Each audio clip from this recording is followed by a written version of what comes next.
Welcome back to RainWorld, everyone. In my last video, don't watch it, it's bad, I risked life and limb to get halfway across the world in search of true love, and now it's finally time for the big reveal.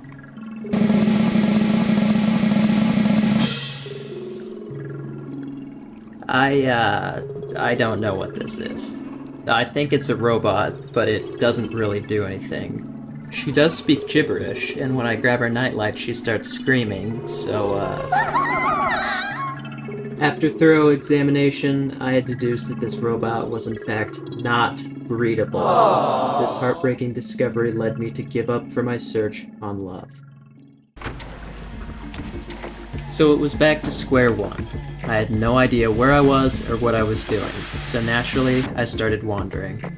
I shortly happened upon the Shaded Citadel, which had a sacred and foreboding aura to it.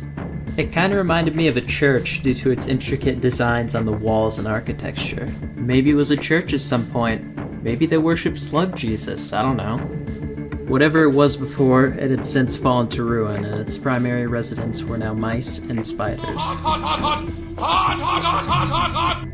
The spiders were gonna be a problem, but lucky for me, they generally avoid light, which these scavengers sell.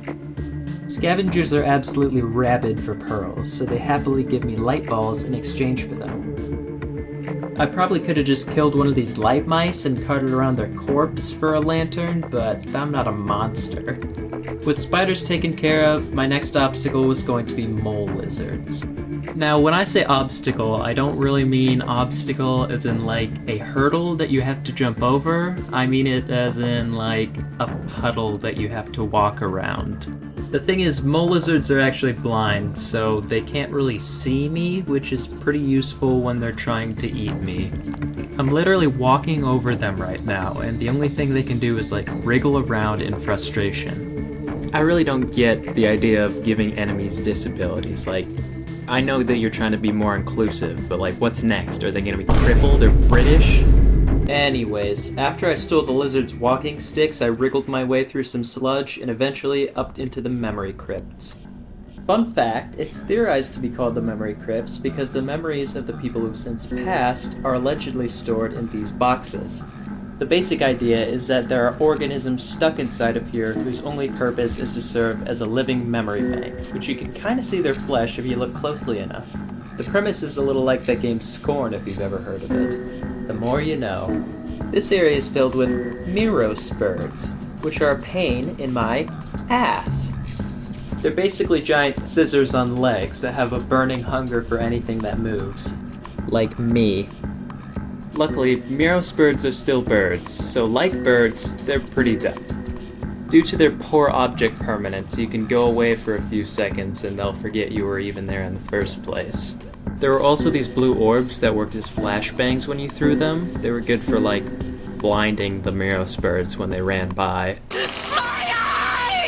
It wasn't too long before I made it to the end of the memory crypts and the door that connected the areas. Open the door. Open the door. The next area to tackle would be the leg, which, no, unfortunately is not actually shaped like a leg. It's more like a big, long shaft. It didn't look like there was much trouble in this area, but I was incredibly incorrect. Let's play a game real quick. Find the lizard in this picture. You got 5 seconds, go.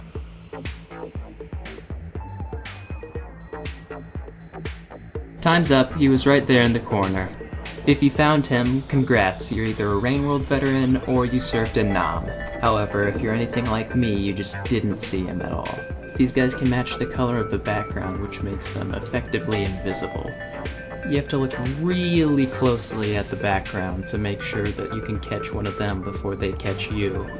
If that wasn't bad enough, they can also grapple you with their tongues, making it almost impossible to escape from them once they've latched onto you. In summary, these guys suck. Despite introducing me to the lizard Viet Cong, the leg actually came with a major upside in the form of these silk bugs. When I first found them, for the life of me, I could not figure out what to do with them. I mean, just, like, look at them. What do you think that they would be used for? Thankfully, before I did anything devious, I found out what their actual intended purpose was.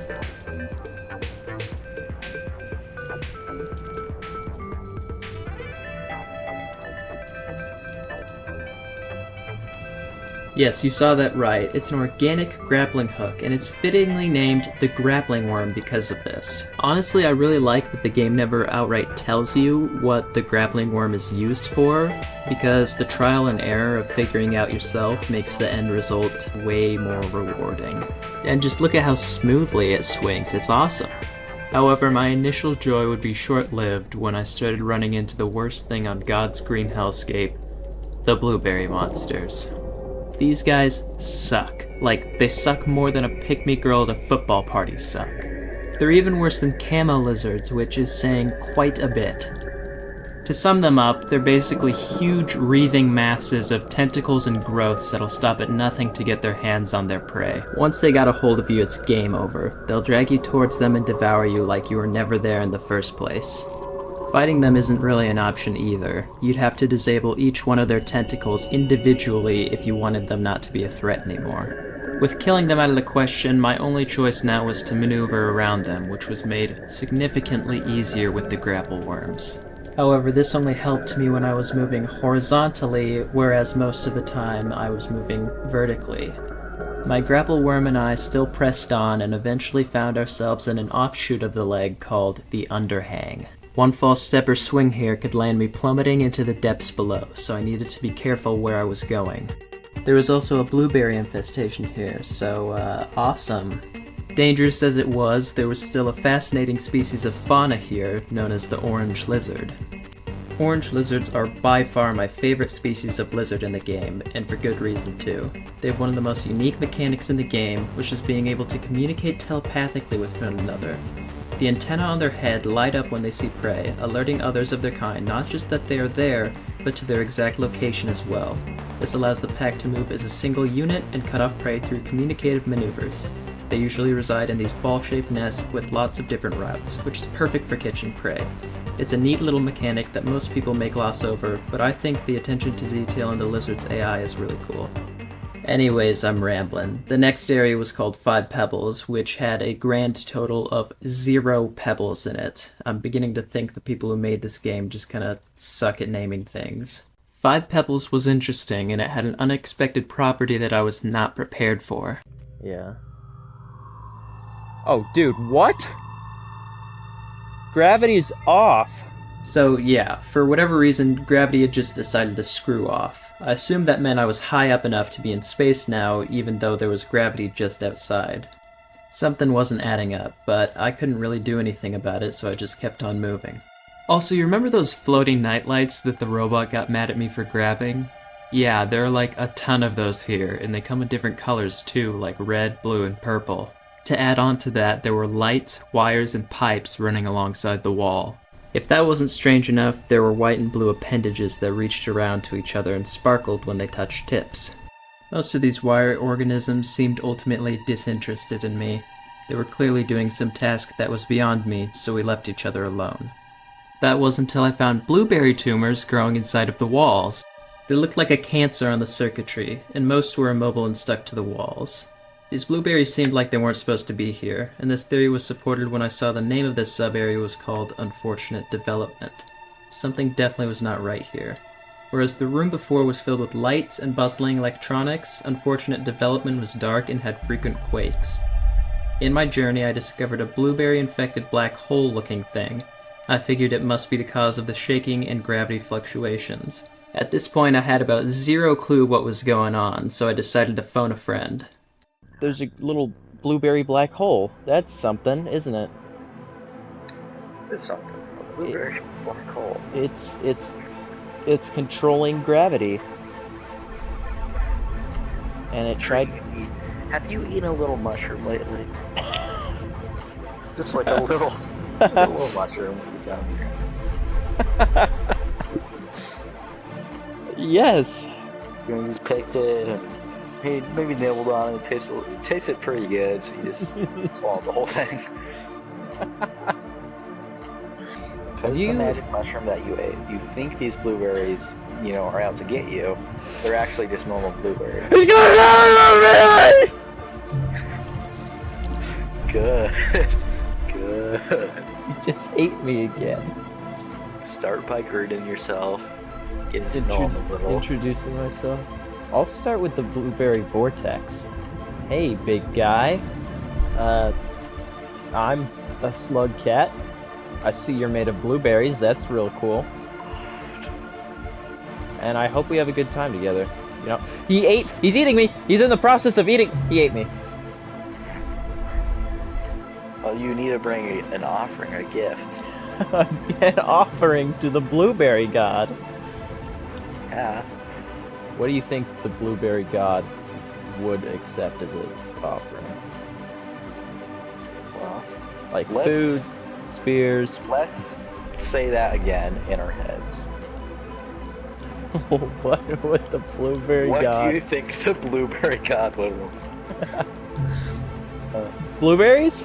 You should know this. Blueberries. What? Why would a blueberry want to cannibalize its own? I just said maybe he'd want Monster. blueberries. I didn't say he'd want to eat them. You monster. You're putting words in my mouth. You took some time to read a book. Can you give me a quick summary? No, Charlie, you have to do your own research. What? That's how it works. Otherwise, it's disrespectful. For millennia. Yeah. Well, I think I'm good. Because it's just embarrassing listening to you right Oh. now. Yeah. Am I like? Yeah. Jeez. After that embarrassing discussion, I made my way through the blueberry hellscape, across some wires and circuitry, and into a chamber below.